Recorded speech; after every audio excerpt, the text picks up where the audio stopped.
বিসমিল্লাহির রহমানির রহিম। আসসালামু আলাইকুম। এখন পর্যন্ত আপনারা যা কিছু শুনেছেন তাতে বহু জিনিস নিশ্চয়ই আপনাদের কাছে খুবই আশ্চর্যজনক লেগেছে, যে কিভাবে সূর্য আর পৃথিবীর পরিভ্রমণের সাথে জমিন ও আসমানের মাঝে বিভিন্ন দরজা খুলে যায়, যে দরজাগুলোর পিছনে গোটা গোটা দুনিয়াসমূহ আবাদ রয়েছে। এগুলোর মধ্যে কিছু দরজা এমন হয়ে থাকে যেগুলো খুলে গেলে অনেক কিছু জিনিস তাদের ভিতরে চলে যায় আর দ্বিতীয়বার আর কখনোই ফিরে আসে না। কিন্তু কিছু দরজা এমনও হয়ে থাকে যেগুলো খুলে গেলে তার মধ্য দিয়ে কিছু জিনিস নিজেদের দুনিয়া থেকে বের হয়ে আমাদের দুনিয়াতে চলে আসে। প্রত্যেক দরজার পিছনে ভিন্ন এক দুনিয়া আবাদ রয়েছে। প্রত্যেক দরজা দিয়ে ভিন্ন কোনো জিনিস বের হয়ে আমাদের দুনিয়াতে চলে আসে। দেখে যেন মনে হয় যেন সেগুলো ভিন্ন ভিন্ন প্রকারের দরজা। প্রত্যেক দরজা ভিন্ন এক দুনিয়ার, আর প্রত্যেক দরজার রয়েছে ভিন্ন ভিন্ন প্রকৃতি। প্রত্যেক দরজা ভিন্নভাবে কাজ করে যায়। আশ্চর্যের দরজার এই অংশে এখন আমি এই প্রজেক্টের সম্ভবত সবচেয়ে আশ্চর্যজনক টপিক নিয়ে কথা বলতে যাচ্ছি। আর সেই টপিকটা হলো এই দরজাগুলোর নেচার নিয়ে, প্রকৃতি নিয়ে, যে এই দরজাগুলোর নিজ নিজ নেচারটা কী, এই দরজাগুলো কিভাবে কাজ করে, এগুলোর মধ্য দিয়ে কিভাবে ভিতরে যাওয়া আর বের হয়ে আসা যেতে পারে, এই দরজাগুলো দেখতে কেমন, তাদের আকার কীরূপ হবে, সেগুলো কত বড় হতে পারে, এই দরজাগুলো আমাদেরকে কোথায় কোথায় নিয়ে যেতে পারে, এই দরজাগুলোর শেষ সীমানা কোথা পর্যন্ত। এখন আমি আপনাদেরকে নিয়ে যাব এমন এক সফরে, যে সফর আমাদেরকে এই দরজাগুলো পর্যন্ত নিয়ে যাবে। কিন্তু যে কোনো জিনিসকে খুঁজে বের করার জন্য আপনার তার দিক জেনে নেওয়া প্রয়োজন। এর সবচেয়ে সহজ উদাহরণ হলো, যদি আপনি পাকিস্তানে থাকেন তাহলে জানতে চাইবেন যে কিবলা কোন দিকে।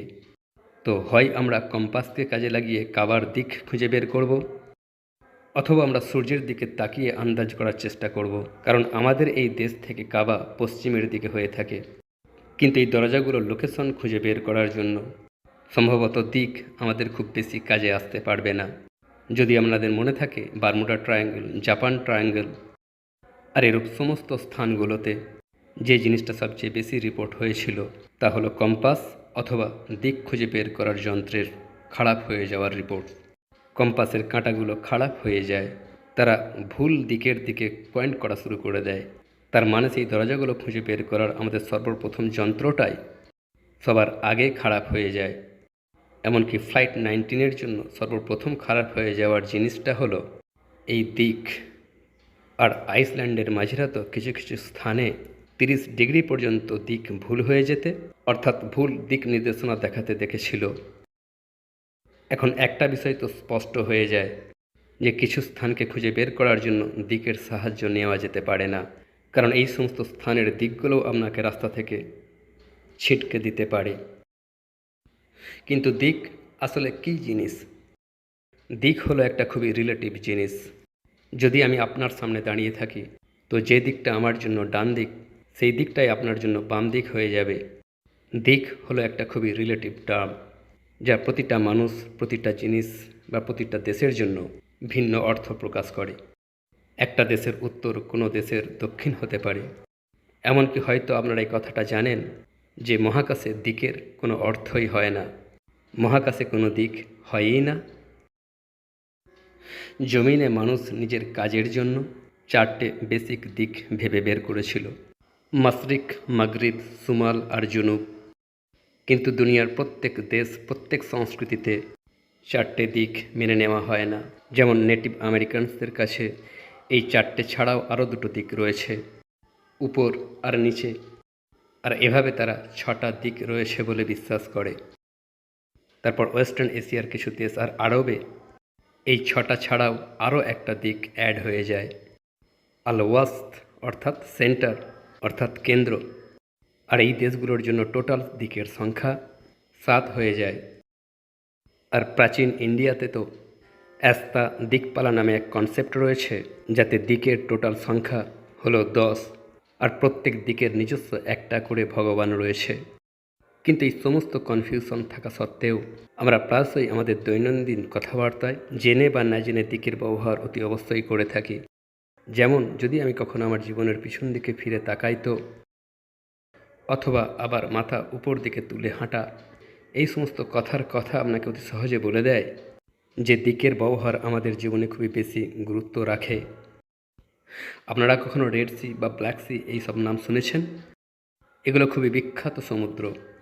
রেড সি বাহরে আমর অর্থাৎ লোহিত সাগর, আর ব্ল্যাক সি বাহরে সোদ অর্থাৎ কৃষ্ণ সাগর।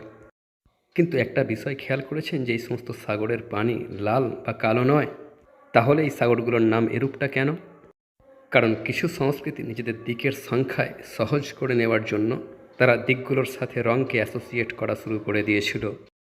যেমন ধরুন, চায়না আর তুর্কি কালচারে উত্তর দিককে কালো রঙের সাথে জুড়ে দেওয়া হয়েছে, আর এভাবে এই নামটা অস্তিত্বে এলো, অর্থাৎ দ্য ব্ল্যাক সি।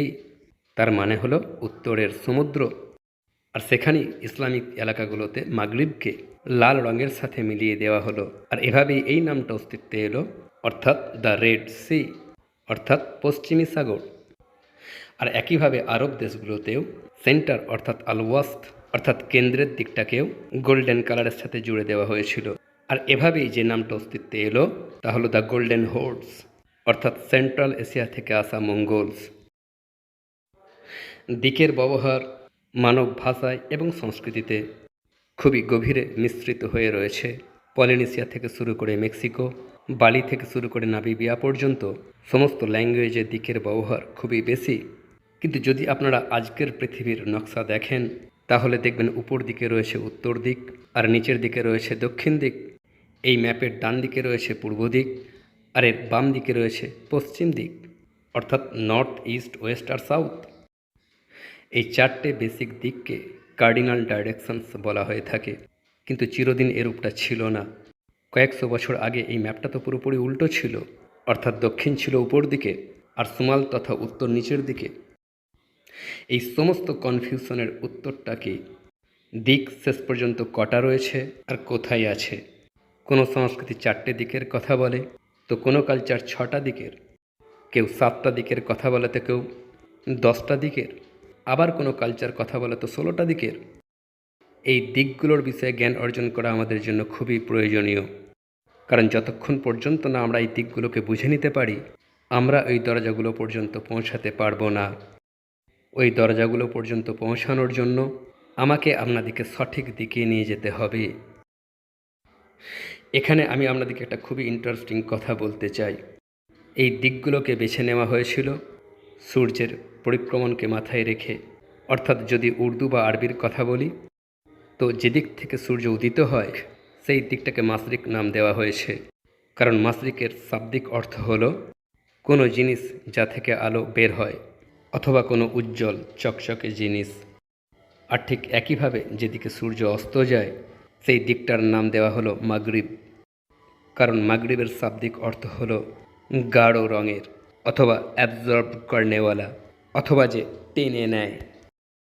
কিন্তু শব্দের এই লজিক আপনারা শুধু আরবি বা উর্দুতেই নয়, এমনকি ইংরাজিতেও দেখতে পাবেন। যেমন পূর্ব দিকের জন্য ব্যবহৃত শব্দ, ইংরাজি শব্দ হলো ইস্ট, আসলে প্রাচীন প্রোটো ইন্ডো ইউরোপিয়ান শব্দ অস্তস শব্দ থেকে বের হয়েছে, যার শাব্দিক অর্থ হলো কোনো উজ্জ্বল চকচকে জিনিস অথবা সেই স্থান যেখান থেকে আলো বের হয়। আর পশ্চিমের জন্য ব্যবহৃত ইংরাজি শব্দ ওয়েস্ট, এটাও প্রাচীন প্রোটো ইন্ডো ইউরোপিয়ান শব্দ ওয়েস্তস থেকে বের হয়েছে, আর ওয়েস্তসেরও শাব্দিক অর্থ হলো গাঢ় অথবা অ্যাবজর্ব করনেওয়ালা, অথবা যে নিজের মধ্যে টেনে নেয়। কিন্তু আমি আপনাদেরকে মাশরিক আর মাগরিবকে নিয়ে খুবই বিশেষ কিছু কথা বলতে চাই, কারণ যদি আপনারা দিক বুঝে নিতে পারেন তাহলে দরজাগুলো নিজেরাই আপনাদের চোখের সামনে চলে আসবে। আমার এই প্রজেক্টে আমি আপনাদেরকে অ্যাজটেকদের নিয়ে কথা বলেছিলাম। 15শো শতাব্দীতে মেসো আমেরিকা অর্থাৎ আজকের মেক্সিকো, গুয়াতামালা, এল সালভাদো আর হন্ডুরাসে বসবাসকারী এক সভ্যতা। এই সভ্যতা মাশরিক আর মাগরিবকে ধর্মীয় অ্যাঙ্গেলে খুবই গুরুত্ব দিত। যেমন এদের ধর্ম অনুসারে মাগরিব খোদা তৈরি করা এমন এক স্থান যে স্থানে প্রচুর পানি আর প্রচুর ধোঁয়া রয়েছে। কিন্তু মাগরিবের এই ধর্মীয় গুরুত্ব শুধুমাত্র অ্যাজটেকদের কাছেই ছিল না, প্রাচীন ইজিপসিয়ানসরাও কতকটা এরূপই কথা বলতো। এই মুহূর্তে 3জন ফেরাউনের কবর এমন রয়েছে যে পিরামিডগুলোর দেওয়ালে এক কিতাব লেখা রয়েছে। এই 3জন ফেরাউনের নাম হলো রামেসিস 8, হরেম হেব আর সেনেচ দেম। কিন্তু এই কিতাব বা এই টেক্সটটাকে একটা খুবই ইন্টারেস্টিং নাম দেওয়া হয়েছে, the book of the gates, অর্থাৎ দরজাসমূহের কিতাব, যাতে সূর্যের রাতের সফরের প্রসঙ্গে কথা বলা হচ্ছে, যে সে মাগরিবে দোয়াত নামক এক স্থানে চলে যায়। কিন্তু শুধুমাত্র অ্যাজটেক বা ইজিপশিয়ানসরাই নয়, দুনিয়ার প্রাচীনতম ধর্মগুলোর মধ্যে একটা ধর্ম ইহুদি ধর্মতেও মাগরিব অনেক বেশি গুরুত্ব পেয়েছে, কারণ তাদের মত অনুযায়ী মাগরিবের মাধ্যমে খোদা পর্যন্ত যাওয়া যেতে পারে। আর স্রেফ ইহুদি ধর্ম নয়, এমনকি খ্রিস্টান ধর্মতেও মাশরিককে সেই স্থান মনে করা হয় যেখান থেকে মানুষ এই দুনিয়াতে এসেছিল। আর এই কথা তাদের দ্য বুক অব ম্যাথু 24:27 লেখা রয়েছে, যে যেভাবে আলো মাশরিক থেকে বের হয়ে মাগরিবে চলে যায়, ঠিক সেভাবেই মানুষের পুত্র মাশরিক থেকে বের হবে। আর খ্রিস্টান ধর্মতেও মাশরিকের এতটাই ধর্মীয় গুরুত্ব যে কারণে তাদের বেশিরভাগ চার্চের মুখ মাশরিকের দিকে হয়ে থাকে। এখন পর্যন্ত আমি আপনাদেরকে দিক প্রসঙ্গে যত কিছু বললাম, সেসবে কি আপনারা একটা গুরুত্বপূর্ণ বিষয় নোট করেছেন? এই সমস্ত কথায় উত্তর ও দক্ষিণ কোথাও এদের উল্লেখ নেই। কিন্তু এরূপটা কেন? কারণ অরিজিনাল দিক শুরু থেকে শুরু করে আজ পর্যন্ত স্রেফ দুটোই ছিল, মাশরিক আর মাগরিব। সুমাল আর জুনুব, অর্থাৎ উত্তর আর দক্ষিণ, এই দুটো অনেক পরের শব্দ। আর এই দুটো শব্দই প্রোটো ইন্ডো ইউরোপিয়ান নেয়া আর সেও থেকে বের হয়েছে, যাতে নেয়া শব্দের অর্থ হলো কোনো জিনিসের লেফট, অর্থাৎ অরিজিনাল দিক হলো মাশরিক, শুধুমাত্র এর বাম দিকের নাম হলো নর্থ, আর সাউথ নর্থের বিপরীতের নাম। অরিজিনাল দিক শুরু থেকেই ছিল দুটো, মাশরিক আর মাগরিব। বাকি দুটো তো স্রেফ এর ডান দিক আর বাম দিকের নাম। এই লজিক শুধুমাত্র ইংলিশ ল্যাঙ্গুয়েজেই নেই, এমনকি আরবি ও উর্দু ল্যাঙ্গুয়েজেও রয়েছে। আর এখন আমি আপনাদেরকে যা কিছু বলতে যাচ্ছি, এটাই এই চ্যাপ্টারের সবচেয়ে গুরুত্বপূর্ণ কথা। এই কথা সেই ধর্মের যেটা আমার এই রিসার্চে সবচেয়ে বেশি সাহায্য করেছে, সবচেয়ে বেশি অথেন্টিক। আর এই কথা এই ধর্মের সবচেয়ে গুরুত্বপূর্ণ কিতাব, অর্থাৎ আল কুরআনে আরবি সুমাল শব্দ কম করে 7 বার ব্যবহৃত হয়েছে। আর প্রত্যেকটা স্থানেই এই শব্দের একটাই অর্থ, কোনো জিনিসের লেফট সাইড বা কোনো জিনিসের বাম দিক। উদাহরণস্বরূপ সূরা আরাফ, যেখানে শয়তান বলল যে আমি এর ডান দিক থেকেও হামলা করব আর এর সুমাল থেকেও, তার মানে এর বাম দিক থেকেও। সূরা নাহল, যেখানে মাগলুকাতদের ছায়া ঝুঁকে সেজদা করে ডান দিকে অথবা বাম দিকে, অর্থাৎ ইয়ামিন আর সুমাল। সূরা কাহাফ, যেখানে আসহাবে কাহাফের সূর্য উদিত হওয়ার সময় তাদের গুহার ডান দিকে ঝুঁকে পড়ে আর অস্ত যাওয়ার সময় তাদের গুহার সুমালে, অর্থাৎ বাম দিকে। সূরা কাহাফ, যেখানে আসহাবে কাহাফ পাশ ফিরছে ডান দিকে আর বাম দিকে, অর্থাৎ ইয়ামিন আর সুমাল। সূরা সাবা, যেখানে সাবার কওমদের কাছে দুটো বাগান ছিল, একটা তাদের ডান দিকে আর একটা তাদের বাম দিকে, অর্থাৎ ইয়ামিনে আর সুমালে। সূরা কফ, যেখানে মানুষের রূহ বের করনেওয়ালা দুজন ফেরেশতা, একজন তার ডান দিকে বসে আর একজন তার বাম দিকে, অর্থাৎ তার ইয়ামিনে আর তার সুমালে। সূরা হাক্কা, সেই সমস্ত লোক যাদের আমলনামা তাদের বাম হাতে দেওয়া হবে, অর্থাৎ তার সুমাল দিক থেকে। সুমাল আর জুনুব, এই দুটো নিজে আসলে কিছুই নয়। এই দুটো জিনিস শুধুমাত্র কোনো জিনিসের লেফট আর রাইটের দিকে ব্যবহৃত হয়ে থাকে। অরিজিনাল স্থান, অরিজিনাল দিক আরবিতেও কুরআনেও শুধুমাত্র হলো মাশরিক আর মাগরিব। কিন্তু আল কোরআনে আরও একটা বিষয় খুবই গুরুত্বপূর্ণ, আর তা হলো এটা যে আল কোরআনে মাশরিক আর মাগরিব একটা একটা নয়, বরং দুটো দুটো আর অনেক অনেক আছে। যেমন সূরা বাকারা, মাশরিক আর মাগরিবের মালিক একমাত্র আল্লাহ। সূরা রহমান, 2 মাশরিক আর 2 মাগরিবের মালিক রব তিনি। সূরা সাফফাত, সমস্ত মাশরিকের রব তিনি। সূরা মারিজ, আমি শপথ করছি সমস্ত মাশরিক আর সমস্ত মাগরিবের রবের, নিশ্চিত রূপেই আমি ক্ষমতা রাখি। কি এই মাশরিক আর মাগরিব? অর্থাৎ এক মাশরিক আর এক মাগরিব। কি সেই জিনিস এই মাশরিকাইন আর মাগরিবাইন, অর্থাৎ দুই মাশরিক আর দুই মাগরিব? কি জিনিস এই মাশারিক আর মাগারিব, অর্থাৎ বহু মাশরিক আর বহু মাগরিব? হাদিসের দিকে আসুন। বর্ণনাকারী সহ হযরত মুহাম্মদ সাল্লাল্লাহু আলাইহি সাল্লামের একটা হাদিস পাওয়া যায় যে, হে আল্লাহ, আমার আর গুনাহর মাঝে এতটা দূরত্ব করে দাও যতটা দূরত্ব রয়েছে মাশরিক আর মাগরিবের মাঝে। অথবা আবার জাহান্নামের একটা গর্তের গভীরতা এতটা যতটা মাশরিক আর মাগরিবের মাঝের দূরত্ব। আবার জিবরাইল আলাইহিস সালামকে নিয়ে সেই হাদিস যে জিবরাইলের 600টা ডানা রয়েছে আর একটা ডানা মাশরিক থেকে শুরু করে মাগরিব পর্যন্ত ছিল। অর্থাৎ মাশরিক আর মাগরিব যাই হোক না কেন, তারা একে অপরের থেকে বহু দূরত্বে রয়েছে। আবার সেই একই বর্ণনাকারী সহ আরও একটা হাদিস পাওয়া যায় যে রাত মাশরিক থেকে বের হয় আর দিন মাগরিবে চলে যায়। অথবা আবার শয়তানের মাথার কোণ মাশরিক থেকে বের হয়, অথবা শয়তানের শিং মাশরিক থেকে বের হয়, অথবা আবার শয়তানের দুটো শিং মাশরিক থেকে বের হয়। আপনারা কিছু বিশেষ বিষয় লক্ষ্য করছেন? যদি না করেন তাহলে মন দিয়ে শুনুন।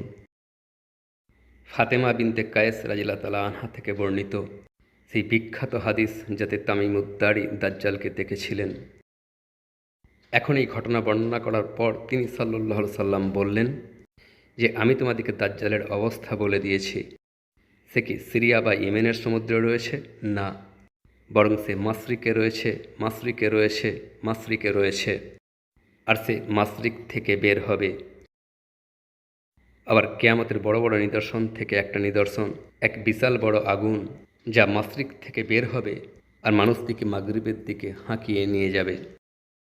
আপনারা কিছু নোট করছেন? প্রত্যেকটা বের হওয়ার জিনিস মাশরিক থেকে বের হচ্ছে আর প্রত্যেকটা চলে যাওয়ার জিনিস মাগরিবে চলে যাচ্ছে। মাশরিক আর মাগরিব দরজাসমূহের নাম। মাশরিক হলো সেই দরজা যা সমস্ত জিনিসকে বের করে, মাগরিব হলো সেই দরজা যা সমস্ত জিনিসকে নিজের ভিতরে টেনে নেয়। মাশরিক আর মাগরিব, মাশরিকাইন আর মাগরিবাইন, মাশারিক আর মাগারিব, এগুলো দরজাসমূহের নাম, নিজেদের মধ্যে একে অপরের সাথে ইন্টারকানেক্টেড দরজাসমূহের নাম। মাশরিক সেই প্রপার্টিজ রাখনেওয়ালা দরজা যার মধ্য দিয়ে জিনিস বের হয়ে আসে, সে সমস্ত জিনিসকে আমাদের দুনিয়ার দিকে এন্টার করিয়ে দিচ্ছে।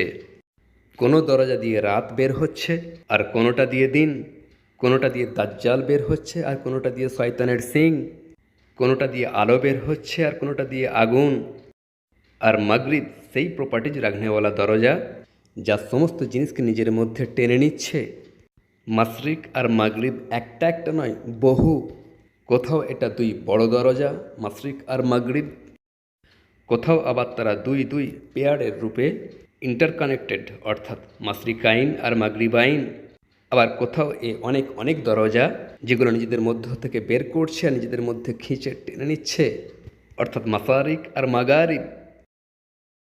আর আল্লাহর নবী এই দরজাসমূহের গুণ, তাদের আকার আর তাদের রূপও বলেছেন। আর আমি আপনাদেরকে তাদের শেপ আর সাইজ প্রসঙ্গে অনেক হাদিস বলছি। একবার জার বিন হুদায়েস সাফফান বিন আসওয়াল রাদিয়াল্লাহু তাআলা আনহুর কাছে গেলেন। তখন তিনি প্রশ্ন করলেন, তুমি এখানে কেন এসেছো? জার বললেন যে, আমি আপনার কাছে ইলম শিখতে এসেছি। সাফওয়ান বললেন যে, এ তো খুব ভালো কথা, তালেবে ইলমের জন্য ফেরেশতারা জমিনে নিজেদের ডানা বিছিয়ে দেয়। তারপর জার সাফফান রাদিয়াল্লাহু তাআলা আনহুকে কিছু প্রশ্ন করলেন। সাফওয়ান যেগুলোর উত্তরও দিলেন। আর সর্বশেষে জার সাফফানকে প্রশ্ন করলেন, আপনি কি কখনো নবী সাল্লাল্লাহু আলাইহি সাল্লামের কাছ থেকে মহব্বত আর চাহাতের প্রসঙ্গে কিছু শুনেছেন? তারপর সাফফান একটা ঘটনা শোনালেন, বললেন, হ্যাঁ, একবার আমরা নবীর সাথে কোনো সফরে ছিলাম, তো সর্বশেষে চলনেওয়ালা এক গোয়ার আর কঠিন মেজাজের ব্যক্তি উচ্চ কণ্ঠে ইয়া মোহাম্মদ, ইয়া মোহাম্মদ বলে আওয়াজ দিল। তখন লোকেরা তাকে থামালো, বলল, তুমি নবীকে কিভাবে ডাকছো? এই ঘটনায় তিনি সাল্লাল্লাহু আলাইহি সাল্লাম বললেন যে, মানুষ কিছু মানুষের সাথে ভালোবাসা তো রাখে, কিন্তু তাদের মর্যাদা পর্যন্ত পৌঁছাতে পারে না। আর তারপর সাফফান জার রাদিয়াল্লাহু তাআলা আনহুকে এই ঘটনা শোনানোর পর তওবা আর ক্ষমাপ্রাপ্তি নিয়ে হাদিস বর্ণনা করলেন আর বললেন যে, আল্লাহ মাগরিবে একটা দরজা রেখেছেন। এই দরজা তখন থেকে খোলা রয়েছে যখন আল্লাহ আসমানসমূহ আর জমিন সৃষ্টি করেছেন। এই দরজার প্রশস্ততা, এই দরজার মুখ এতটা বড় যে তা 70 বছরের সফর। এই দরজা খোলা রয়েছে আর তা ততক্ষণ পর্যন্ত খোলা থাকবে যতক্ষণ না সূর্য সেখান থেকে বের হয়ে আসে। আর এই হলো সেই দরজা যার মধ্য দিয়ে যাওয়া তওবা কবুল করা হয়। আপনারা দেখছেন, আপনারা বুঝছেন। আর আমি আপনাদেরকে এটাও বলে দিই যে এই দরজাগুলো নিজেদের মধ্যে জোড়া, ইন্টারকানেক্টেড। কারণ মুহাম্মদুর রাসূলুল্লাহ সাল্লাল্লাহু সাল্লাম একবার সূরা আনামের 158 আয়াত তেলাওয়াত করেছিলেন যে ওই সমস্ত মানুষগুলো কি এই অপেক্ষায় রয়েছে যে তাদের কাছে ফেরেশতা আসবে, বা তাদের কাছে তাদের রব চলে আসুন, বা আপনার রবের কোনো বড় নিদর্শন চলে আসুক। আর যেদিন সেই নিদর্শন চলে এলো সেদিন কারো ঈমান আনা তার কোনো উপকারে আসবে না। আর এই আয়াত তেলাওয়াত করার পর তিনি বলেছিলেন যে সেই নিদর্শন সূর্যের মাগরিব থেকে বের হয়ে আসা। যেদিন সূর্য মাগরিব থেকে বের হবে তার সাথেই তওবার দরজা বন্ধ হয়ে যাবে। আপনারা দেখছেন যে কিভাবে সূর্যের মাগরিব নামক দরজা দিয়ে বের হয়ে আসায় তওবার দরজাও ডিস্টার্বড হয়ে বন্ধ হয়ে গেল। আবার শুধু তওবার দরজাই বন্ধ হলো না, বরং সূর্যের মাগরিব থেকে বের হয়ে আসায় অন্য আরও একটা দরজা খুলে যাবে। সেই দরজা যার মধ্য দিয়ে একটা জানোয়ার আমাদের দুনিয়াতে বের হয়ে আসবে। জমিনের সেই প্রাণী যে মানুষের সাথে কথা বলবে আর যার জিকির রয়েছে সূরা নমলে, দাব্বাতুল আরদ, যে আমরা তাদের জন্য জমিন থেকে একটা প্রাণী বের করব যেটা তাদের সাথে কথা বলবে। হাদিসের বর্ণনা অনুযায়ী এই প্রাণীর বের হয়ে আসা সূর্যের মাগরিব থেকে বের হয়ে আসার সাথে যুক্ত হয়ে রয়েছে। কিন্তু কেন? কারণ এই দরজাগুলো নিজেদের মধ্যে একে অপরের সাথে ইন্টারকানেক্টেড। একটার ডিস্টার্বড হয়ে যাওয়ার অর্থ হলো সমস্ত দরজাগুলোর ডিস্টার্বড হয়ে যাওয়া। আর আমি আপনাদেরকে আরও একটা কথা বলছি, একটা হাদিস যাতে এই দরজার সেট বর্ণনা করা হয়েছে।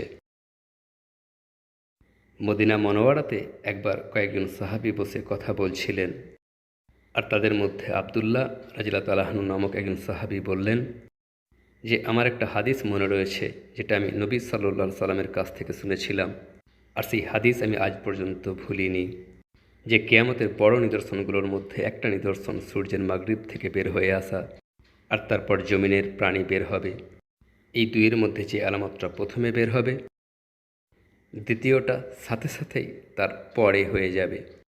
আর সূর্যের মাগরিব থেকে বের হওয়ার আগে মাগরিবের দিগন্ত পুরোপুরি একটা গোল হালকার মতো হয়ে যাবে, আর তারপর তার মধ্য দিয়ে সূর্য বের হবে। আপনারা দেখতে পাচ্ছেন, এর থেকে বেশি স্পষ্ট আর কি হবে যে সূর্যকে সেই দরজা দিয়ে বের হওয়ার হুকুম দেওয়া হবে, যেটা বের হওয়ার জন্য তৈরি করাই হয়নি, যেটা জিনিসকে শুধুমাত্র নিজের ভিতরে টেনে নেয়, যেটা শুধুমাত্র এক প্রকারের এক্সিট ডোর, আমাদের আলম থেকে এক্সিট করার ডোর। কিন্তু সূর্যকে সেই এক্সিট ডোর দিয়ে আবারও এন্টার করানো হবে, যাতে সমস্ত দরজাগুলোর নিজাম বা সিস্টেম ডিস্টার্বড হয়ে যাচ্ছে, তওবার দরজা সাথে সাথেই বন্ধ হয়ে যাচ্ছে। এই জন্যই তো হরাইজন গোল হয়ে মুড়ে একটা হালকার রূপ আকার ধারণ করবে। আপনারা কি দেখছেন না স্পষ্টভাবে এখানে স্পেস বেন্ট হয়ে যাচ্ছে, দরজা দৃশ্যমান হয়ে যেতে শুরু করেছে, যেটা এক গোলাকার আকারে রয়েছে, যার শেপ হলো গোল। এই ডিস্টারবেন্সের কারণেই তওবার দরজা যা শুরু থেকে আজ পর্যন্ত খোলা ছিল সেটাও বন্ধ হয়ে গেল। দাব্বাতুল আরদ, যে দুনিয়ার প্রাণী, যে দুনিয়ার মাকলুক, সেই দুনিয়ার দরজা খুলে গিয়েছে, সে আমাদের দুনিয়াতে বের হয়ে এসেছে। একটু দাব্বাতুল আরদের বিষয়ে শুনুন যে আল্লাহর নবী আর সাহাবীরা কি বলছেন। ইবনে মাজাতে বুরাইদা রাদিয়াল্লাহু তাআলা আনহু বলছেন, একবার তিনি আমাকে নিয়ে মক্কার কাছে এক ফাঁকা প্রান্তরে পৌঁছালেন, আর আমি দেখলাম একটা শুষ্ক জমিন রয়েছে যার চারদিকে রয়েছে বালি, আর তিনি আমাকে বললেন যে এখান থেকে দাব্বাতুল আরদ বের হবে। আব্দুল্লাহ বিন ওমর রাদিয়াল্লাহু তাআলা আনহু বলেন যে বের হওয়ার পর সেই প্রাণী চিৎকার করতে করতে সোজা মাশরিকের দিকে চলে যাবে, তারপর আবার চিৎকার করতে করতে সামের দিকে চলে যাবে, আর তার চিৎকার সমস্ত দিকেই পৌঁছে যাবে। তারপর সেটা ইয়েমেনের দিকে চলে যাবে, আর তারপর সন্ধ্যার সময় চিৎকার করতে করতে ভোরের কাছাকাছি আসফান পৌঁছে যাবে। এক খুবই দ্রুতগামী মাখলুক। কিন্তু তার বের হওয়ার প্রসঙ্গে ইবনে আব্বাস রাদিয়াল্লাহু আনহু বলেন যে এই প্রাণীর 4টে পা থাকবে, সে এতটা গতিবেগে বের হবে যেন এক খুবই দ্রুতগামী ঘোড়া। কিন্তু 3 দিন অতিবাহিত হয়ে যাওয়া সত্ত্বেও তার শরীরের 1/3 অংশ বের হতে পারবে না। আপনাদের কাছে আমার একটা প্রশ্ন, যে এতটা দ্রুতগামী এক মাখলুক যেটা শত শত মাইলের সফর ছুটে ছুটে করে ফেলছে, বের হওয়ার জন্য 3 দিন পর্যন্ত জোর লাগাতে থাকবে, এটা আপনাদের কি এমন এক মাখলুকের বিহেভিয়ার মনে হচ্ছে না যেটা 2 দরজার মাঝে আটকা পড়ে রয়েছে? এক মাখলুক যেটা 2 দুনিয়ার মাঝে আটকা পড়ে গিয়েছে। আর একটু দেখুন যে বের হওয়ার পর সর্বপ্রথম সে কোন দিকে ছুটছে? মাশরিকের দিকে। আপনাদের কি মনে হচ্ছে না সে সেই স্থানে ফিরে যাওয়ার চেষ্টা করছে যেখান থেকে সে বের হয়েছে? যে দুনিয়া থেকে সে এসেছে, সে নিজের দুনিয়া, নিজের ঘরেতে ফিরে যাওয়ার চেষ্টা করে যাচ্ছে। একটু এর ডেসক্রিপশন শুনুন যে হযরত আলী রাদিয়াল্লাহু আনহু এর বিষয়ে কি বলছেন, যে এর শরীরে লোম থাকবে, এর খুরও থাকবে, এর দাড়িও থাকবে, কিন্তু এর লেজ থাকবে না। এটা খুবই দ্রুতগামী ঘোড়ার মতো ছুটতে সক্ষম হবে, কিন্তু 3 দিন পার হয়ে যাওয়া সত্ত্বেও এর শরীরের 1/3 অংশও বাইরে বের হতে পারবে না। এর মাথা ষাঁড়ের মাথার মতো হবে, এর চোখ শুয়োরের চোখের মতো হবে, এর কান বড় বড় আর শিংয়ের স্থানটা উটের মতো হবে, ঘাড় লম্বা আর সিনা খুব চওড়া হবে। আপনাদের কোনো অ্যাঙ্গেল থেকেই একে এই দুনিয়ার মাখলুক বলে মনে হচ্ছে? এটা অন্য কোনো এক দুনিয়ার মাখলুক হবে, যার দরজা সূর্যের মাগরিব থেকে বের হয়ে যাওয়ার পর ডিস্টার্বড হয়ে খুলে যাবে। কারণ সূর্যের মাগরিব থেকে বের হয়ে যাওয়া সমস্ত দরজার ট্রানজিট সিস্টেমকে ডিস্টার্ব করছে। সূর্যের মাগরিব থেকে বের হয়ে যাওয়ার পর তওবার দরজা বন্ধ হয়ে যাওয়ার কমপক্ষে 14টা হাদিস রয়েছে। এই দুটো দরজায় নিজেদের মধ্যে একে অপরের সাথে জোড়া রয়েছে। মাশরিক হলো সেই দরজা যা জিনিসকে আমাদের দুনিয়ার দিকে বাইরে বের করে। এটা কোনো জিনিসের জন্য একটা এক্সিট ডোর, এখানে বের হয়ে আসার দরজা। আর আমার স্টাডি অনুযায়ী এই দরজা দেখতে খুবই চমকদার আর খুবই উজ্জ্বল। আর এরই মতো আরও বহু দরজা রয়েছে যা ভিন্ন ভিন্ন জিনিস বের করে। এই দরজাগুলো যেমন জোড়ায় জোড়ায় রয়েছে, অর্থাৎ মাশরিকাইন, অর্থাৎ 2 মাশরিক, তেমনি আবার বহু দরজার রূপেও রয়েছে, অর্থাৎ মাসারিক, অর্থাৎ অনেক মাশরিক। মাগরিব হলো সেই দরজা যা জিনিসকে নিজের ভিতরে টেনে নেয়। এটা কোনো জিনিসের জন্য একটা এন্ট্রি ডোর, আমাদের জগৎ থেকে অন্য কোনো জগতে এন্টার হওয়ার ডোর, কোনো জিনিসকে অন্য কোনো জগতে নিয়ে যাওয়ার দরজা। আর আমার স্টাডি অনুযায়ী এই দরজা দেখতে খুবই কালো, অন্ধকার আর আচ্ছাদিত হবে। আর এর চারদিকের স্পেস মোড়া থাকবে। এটা দেখতে গোলাকার হবে, কারণ এটা দৃশ্যমান হওয়ার পর যখন এটা দৃশ্যমান হতে শুরু করবে তখন আমরা দিগন্তকেও গোলাকার দেখতে পাবো, মুড়ে গোলাকার এক হলকার মতো দিগন্ত। আর এরই মতো আরও অনেক দরজা রয়েছে যা জিনিসকে নিজের ভিতরে টেনে নেয়। তারা যেমন জোড়ার রূপেও থাকে, অর্থাৎ মাগরিবাইন, অর্থাৎ 2 মাগরিব, আবার বহু দরজার রূপেও থাকবে, অর্থাৎ মাগারিব, অর্থাৎ অনেক অনেক মাগরিব। আর এই সব দরজা নিজেদের মধ্যে একে অপরের সাথে ইন্টারকানেক্টেড, কারণ সূর্যের মাগরিব থেকে বের হওয়ার পর সমস্ত দরজা ডিস্টার্বড হয়ে যাবে। আর এই কথাটাই তো সূরা নাবাতে লেখা রয়েছে যে আসমান খুলে যাবে, এর সমস্ত দরজা খুলে যাবে। মাশরিক আর মাগরিব দরজার নাম, এগুলো দরজার এক ট্রানজিট সিস্টেম। আমার মতে এনসেন্ট ইজিপসিয়ানসরা এই কথা বুঝে গিয়েছিল, কারণ তারা মাগরিবকে খোদা পর্যন্ত পৌঁছানোর রাস্তা বলে মনে করতে শুরু করে দিয়েছিল।